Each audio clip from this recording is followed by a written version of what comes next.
Hello everyone.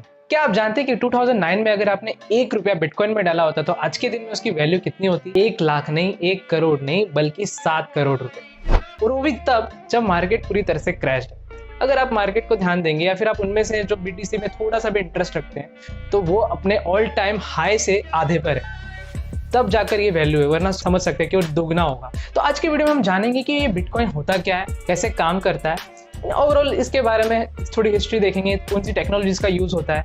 But video में आगे बढ़ने से पहले मेरी बस एक छोटी सी रिक्वेस्ट है कि आप इस वीडियो के नीचे कमेंट में कुछ भी लिख दीजिए, क्योंकि मेरा चैनल छोटा है तो वो और लोगों को पहुंचेगा और यूट्यूब एल्गोरिथम को लगेगा कि ये वीडियो लेजिट है और वो और जन को पास करेगा। तो with that said, without wasting any time, let's begin.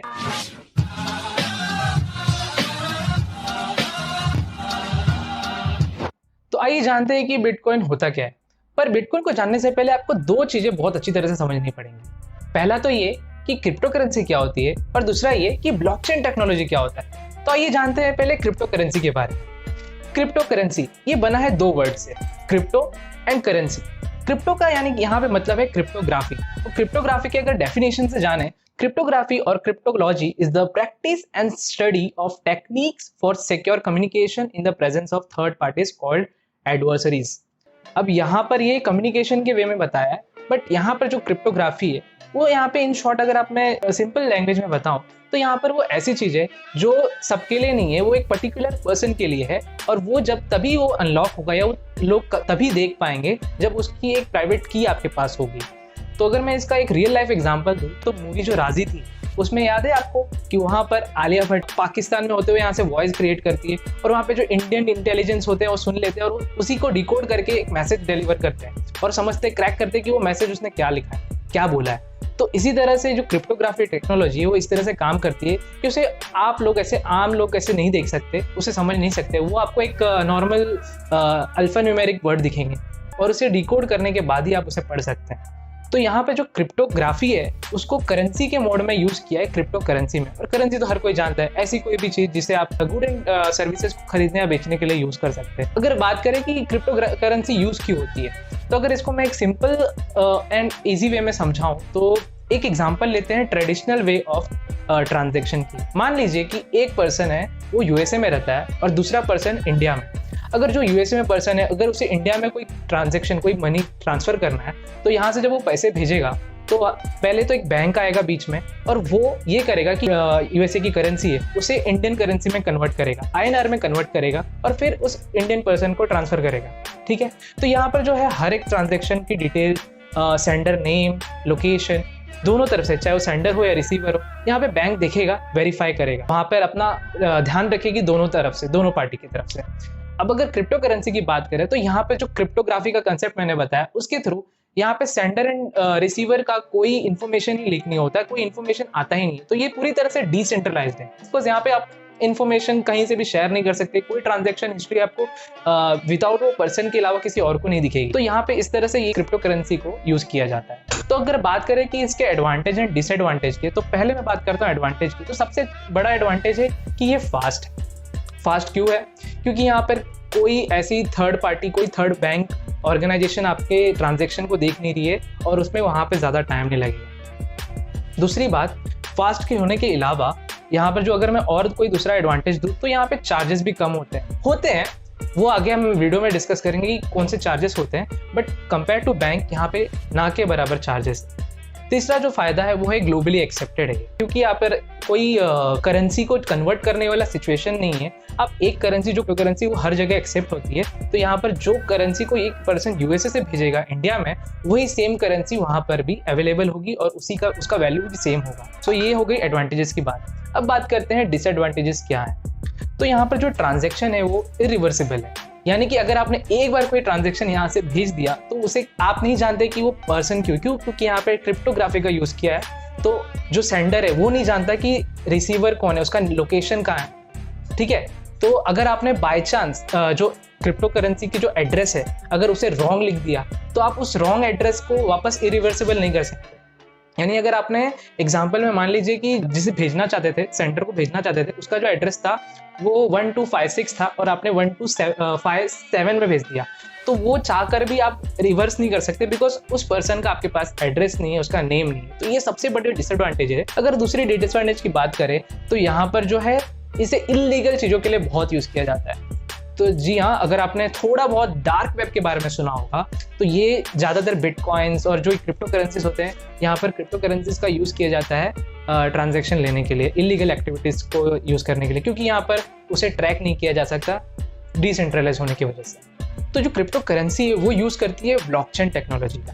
तो अब आइए जानते हैं ब्लॉकचेन के बारे में। तो इसकी हिस्ट्री में अगर जाने तो ये फर्स्ट इंट्रोड्यूस हुआ था स्टुअर्ट हैबर और डब्ल्यू स्कॉट स्टोनेडा नाम के दो रिसर्चर्स से। इन्होंने इसे 1991 में इंट्रोड्यूस किया था डॉक्यूमेंट्स को डिजिटली टाइम स्टैम्प करने के लिए। तो अगर आप बात करें उसके बाद इसका कोई डायरेक्ट इम्प्लीमेंटेशन नहीं हुआ, बट 2008 में सातोशी नाकामोटो नाम के एक अनोनिमस पर्सन ने इसे क्रिप्टो करेंसी के अंदर यूज़ किया कि आप ब्लॉकचेन टेक्नोलॉजी का यूज़ करके हम कैसे क्रिप्टो करेंसीज को यूज़ कर सकते हैं। अब बात करते हैं कि ये ब्लॉकचेन काम कैसे करता है और इसका मतलब क्या है। तो आप नाम से ही समझ सकते हैं कि ये एक चेन है जो ब्लॉक से कनेक्टेड है। Each block of blockchain contains 3 things. पहला तो है डेटा, दूसरा है हैश की। ये हैश की एक यूनिक वैल्यू होती है जो हर एक ब्लॉक की एकदम यूनिक होती है और उसे कोई चेंज नहीं कर सकता। और तीसरी होती है प्रीवियस ब्लॉक की हैश की। तो ये जो प्रीवियस ब्लॉक की हैश की होती है, यही एक रीजन है जिसकी वजह से ये एक ब्लॉक्स में कनेक्टेड, एक चेन में कनेक्टेड होता है। तो आइए जानते हैं ये वर्क कैसे करता है। क्योंकि ये जो हैश की वो पूरी तरह से एक यूनिक वैल्यू है तो वो इम्यूटेबल है। सो एक बार अगर बन गई तो उसे अल्टर नहीं किया जा सकता, उसे चेंज नहीं किया जा सकता। और इसीलिए ये जो ब्लॉकचेन है, ये टेक्नोलॉजी इस तरह से काम करती है कि एक बार एक ब्लॉक बन गया तो उसे चेंज ना कर सके। अगर उस ब्लॉक को अगर आप चेंज भी कर देते हैं तो क्योंकि वो उसके प्रीवियस ब्लॉक से कनेक्टेड है और अगर आपको वो ब्लॉक मैच नहीं करेगा तो वो चेन टूट जाएगा। तो आइए फाइनली जानते हैं बिटकॉइन के बारे में। तो जैसा कि मैंने आपको बताया कि सातोशी नाकामोटो नाम के एक अनोनिमस पर्सन ने 2008 में ब्लॉकचेन को इंट्रोड्यूस किया था क्रिप्टो करेंसी के लिए, और उसके 1 साल बाद उन्होंने बिटकॉइन को लॉन्च किया as a first crypto currency.